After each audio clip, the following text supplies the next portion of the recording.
Magandang hapon! Kumusta po? Narito po ulit ang update natin para sa lagay ng ating panahon. Ngayong hapon po ng November 5, 2025. Sa ngayon po ay dalawang bagyo pa rin ang ating binabantayan, ang bagyong Tino at ang bagyo na tatawagin na Uwan. Ang bagyong Tino ay nasa West Philippines na po at palabas na yan sa PAR ngayong gabi, pero nakakaapekto pa rin lalo na po dyan sa ilang bahagi ng Palawan. Ang bagyo naman na nasa labas ng PAR ay lumakas na po at may international name ng Funwong at taglay na ang lakas ng hangin na maabot po sa 55 kilometers per hour at bugso na 70 kilometers per hour. Posible po na magkaroon yan ng rapid intensification o yung mabilisan na paglakas bago papasok sa PAR. Sa darating po na Sabado ay posible na yan na mapanganib na bagyo bago pa man papasok sa ating area of responsibility at tatawagin na sa local name na bagyong Uwan na nagbabanta na manalasa lalo na dito sa Luzon bilang super typhoon sa darating po na Lunes.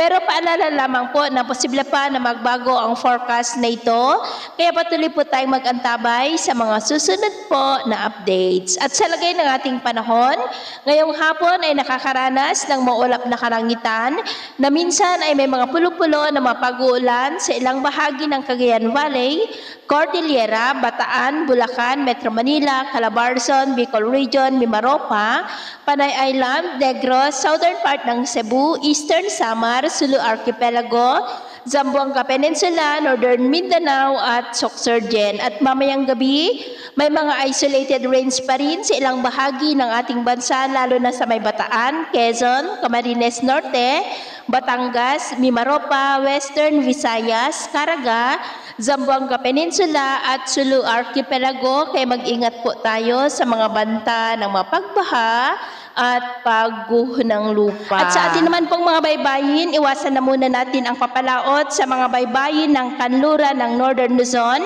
maging po sa mga baybayin ng extreme Northern Luzon dahil ang mga alon po ay posibleng aabot hanggang sa 2 to 3.5 meters height. Kaya hanggat maaari po, ay iwasan na muna natin ang papalaot dyan sa mga may kulay pula para mas makaiwas sa mga sakunang pangkaragatan. So ito ang latest update natin sa araw na ito. At ako pumuli si James na nagsasabing sa kahit anong pagsubok po na darating sa ating buhay, huwag po tayong mawawalan ng pag-asa. Thank you and God bless!